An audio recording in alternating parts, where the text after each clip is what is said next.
Oh, honey. I can still see it all so clearly, like it happened yesterday. There I was, standing in that fancy ballroom, surrounded by balloons and streamers, my heart full to bursting with pride after 45 years of blood, sweat, and tears building our family business from nothing. My son, the CEO now, steps up to the microphone with that smug grin of his. "Mon's been just adequate," he says, and the room goes silent. Adequate? Me? The woman who sacrificed everything for him? But oh, dear listeners, he had no idea what was coming. By the next morning, the fraud he'd been hiding for years was out in the open, and his world came crashing down. Stick around, because this tale of betrayal and sweet justice will have you cheering. If you've ever felt the sting of family turning their back on you, or dreamed of that moment when the truth sets everything right, then darling, this story's for you. Hit that like button if you believe in karma, subscribe so you don't miss more of Grandma Hattie's real-life heart-taggers, and ring that bell for notifications. Pour yourself a cup of tea, get comfy, and let's dive into how one hurtful word untraveled a lifetime of lies. You won't believe the twists, but remember, family is everything, until it ain't. Oh, hello there, my dear listeners. It's your Grandma Hattie here, sitting in my cozy rocking chair by the window, with a warm blanket over my lap and a steaming mug of chamomile tea in hand. The rain's pattering softly outside, just like it did on that fateful night so many years ago. Let me tell you, I've got stories that could fill a dozen bookshelves, but this one, oh, this one still makes my old heart race. It's about family, betrayal, and the kind of justice that comes slow but hits like a thunderclap. Pull up a seat, honey, and listen close. My name's Hattie Mae Johnson, and I've lived a long life, 87 years now, if you can believe it. Born in a little clapboard house in rural Georgia, back when the world moved slower and folks knew their neighbor's business better than their own. I married my sweet Harold when I was just 19, God rest his soul. He was a hard-working man, a mechanic with dreams bigger than our tiny garage. Together, we started Johnson Auto Parts, scraping by with nothing but grit and a prayer. Harold fixed cars, I handled the books, and oh, the late nights we spent counting pennies under that flickering kitchen light. But we built something real, something that grew from a mom-and-pop shop into a chain of stores across 3 states. By the time our kids came along, 2 boys and a girl, we were living the American dream, or so it seemed. Our eldest, Thomas, was always the ambitious one. From the time he could walk, he was bossing his siblings around, building forts out of cardboard boxes and declaring himself king. "Mama, one day I'll run the whole world," he'd say, his little eyes sparkling. I laughed it off back then, but Lord, if only I'd known. Thomas went off to college on a scholarship we could barely afford, studied business, and came back with ideas that turned our humble operation into a powerhouse. Harold and I were so proud. When Harold passed away from a heart attack 15 years ago, too soon, always too soon, Thomas stepped up as CEO. It made sense, he was the natural choice. Our other son, Billy, preferred the quiet life as a teacher, and our daughter, Sarah, had her hands full with her own family up north. But me? I stayed on, even after Harold was gone. I couldn't let go, you see. The business was my baby too. I worked in accounting, keeping the numbers straight, mentoring the young folks who came through. 45 years, day in and day out. I saw recessions come and go, watched competitors fold while we thrived. And through it all, I poured my love into that place, treating employees like family because, well, that's just how I was raised. Hattie, you're the heart of this company, folks would say. It warmed me right down to my toes. Now, let's fast forward to that retirement party. It was supposed to be my grand send-off.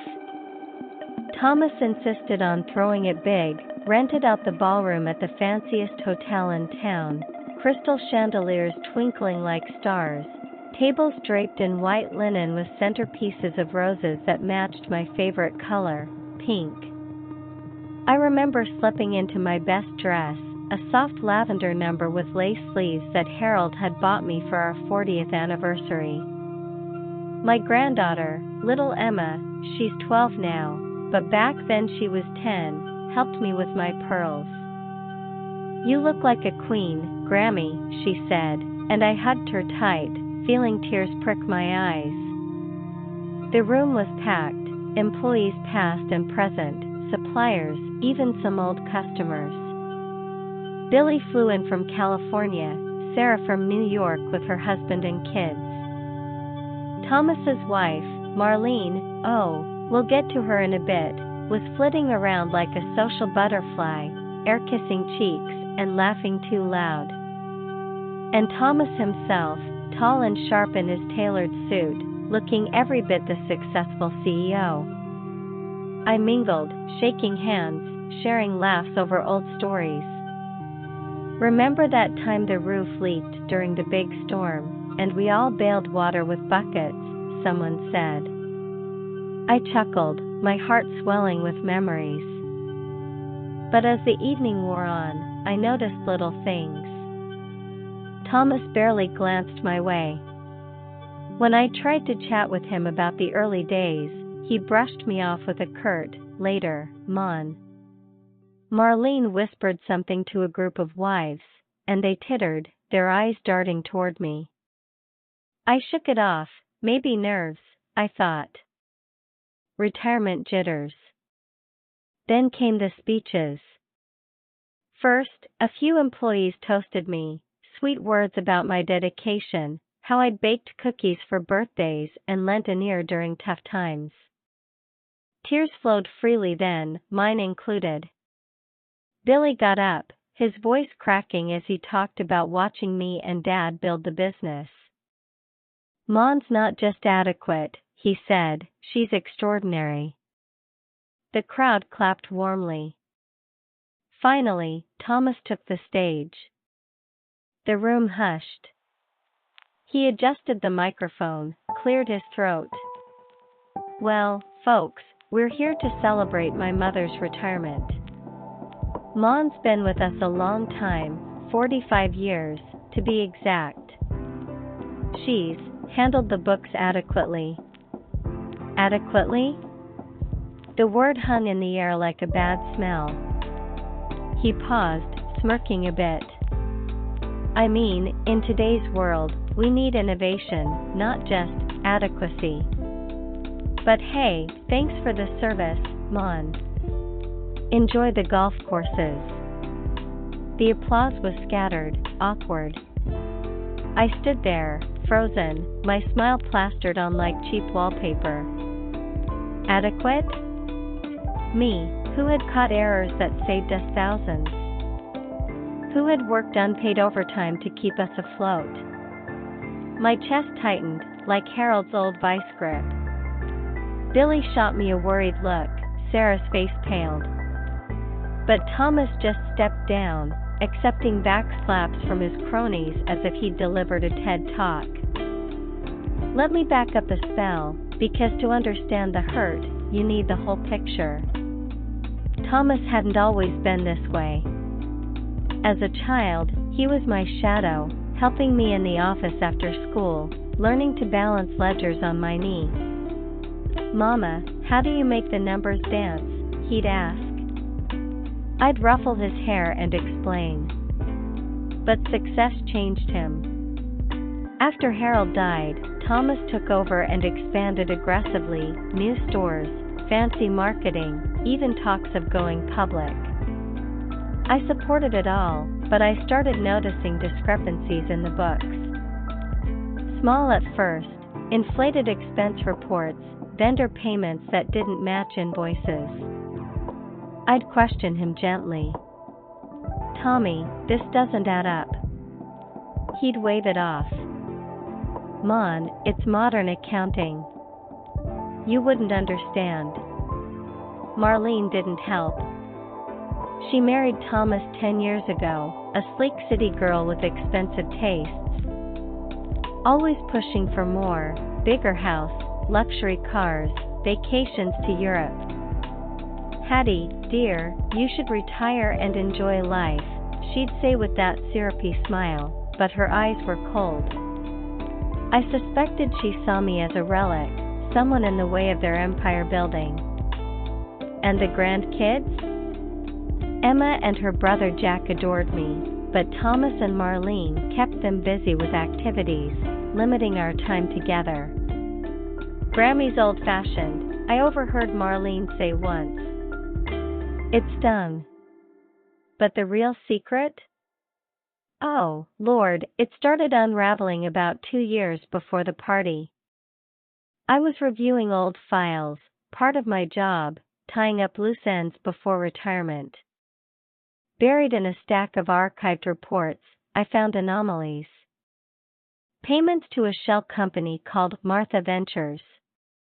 Curious, I dug deeper, using my access to the system.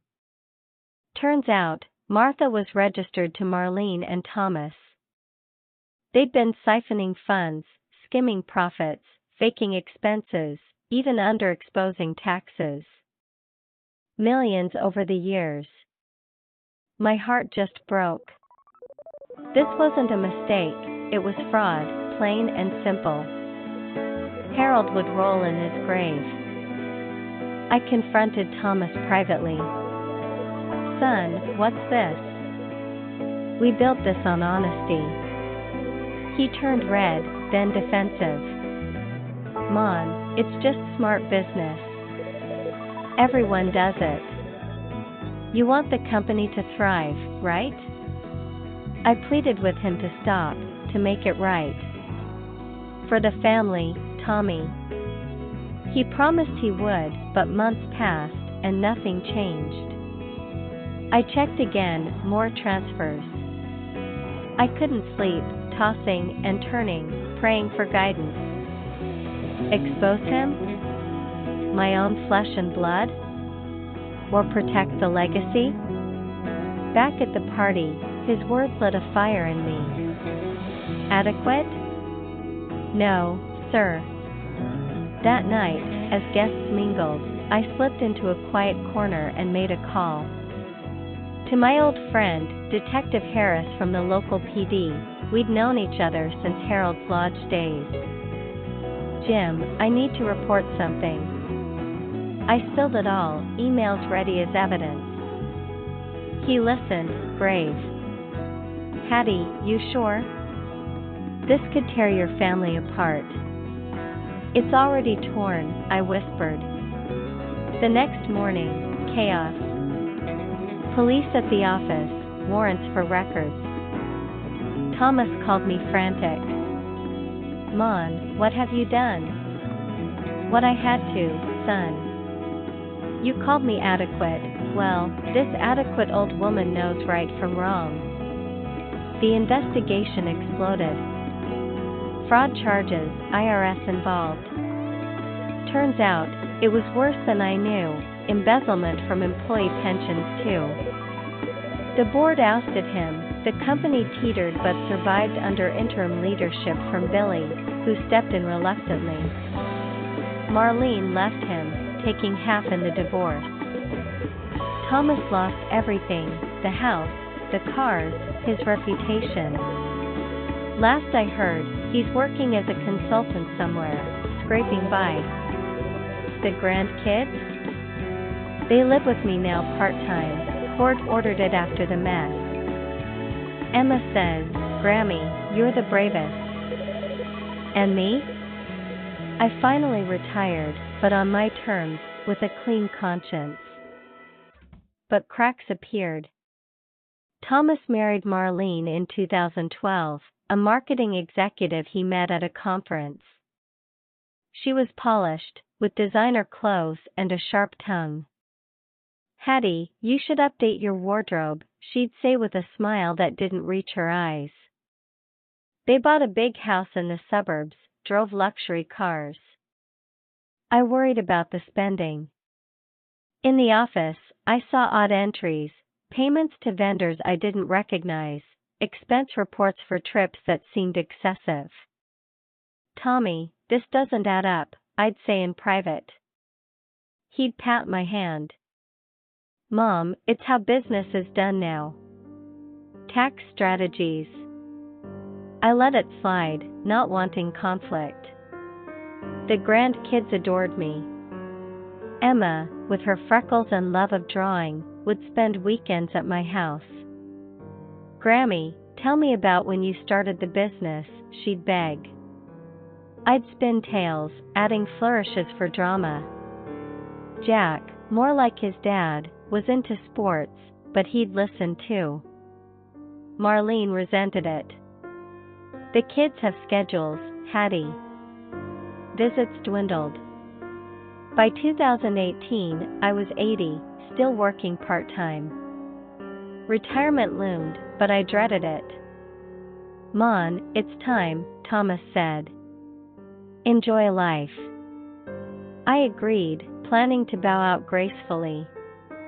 But then, the discovery. Cleaning out old files, I found a folder labeled Special Projects. Inside, invoices for consulting to Martha Ventures. Curious, I searched the database. Martha was owned by Marlene and Thomas. Transfers totaled hundreds of thousands, skimmed from profits, funnel-ed through fake accounts. My hands shook. This was fraud. I confronted Thomas at home over Sunday dinner. The roast was dry, the tension thick. "Son, explain this." I laid out the papers. He blanched. "Mon, it's legitimate. Investments." Marlene chimed in, "Hattie, you're overreacting." But I saw the fear in his eyes. "Harold would be ashamed," I said, voice trembling. "He promised to fix it. For Dad's sake." I trusted him, foolishly. Months passed. I checked again, more transfers, now millions. Employee pensions dipped suspiciously. My insomnia returned, nights spent pacing, praying. "Lord, what do I do? Expose him? Lose my son? Or let the business, Harold's legacy, rot?" Subplots branched. An employee, young Rosa, confided in me. "Mrs. Hattie, my 401k is short." I investigated discreetly, confirming the siphoning. Another, old Mr. Ellis, retired with less than promised. "I trusted the company," he said, eyes misty. Guilt gnawed at me. Family tensions escalated. At Sarah's visit, she noticed. "Mon, Thomas seems distant." I brushed it off. Billy called, worried about company rumors. Stocks dipping. I hinted, but didn't spill. The retirement party was set for June 2023. Marlene planned it lavishly, catered by a celebrity chef, live band. "It'll be perfect, Hattie." I chose my outfit carefully, a pearl necklace Harold gave me. Emma helped with makeup. "You're beautiful, Grammy." The venue was stunning, chandeliers, floral arches, a banner reading, "Thank you, Hattie, 45 years of dedication." Guests arrived, 200 strong. I greeted them, hugs and stories flowing. "Hattie, you saved my job once," one said. Tears welled. Silence, then polite claps. My face burned. Billy whispered, "What the hell?" Sarah gripped my arm. I smiled through it, but inside, fury boiled. Adequate? After sacrifices? Nights without Harold because of work? Raising him while building an empire? I excused myself, heart racing. In the hallway, I called Detective Jim Harris, a friend since Harold's days. "Jim, it's time." I emailed evidence, printouts, screenshots. Fraud, embezzlement. Next day, raids. Thomas arrested. Headlines, CEO charged in family business scandal. Marlene fled to her parents. Court trials dragged, witnesses, my testimony. "I did it for justice," I said on the stand, voice steady. Thomas got 5 years probation, fines. Company restructured under Billy. I got the grandkids more. Reflection: family is everything, but honesty is the foundation.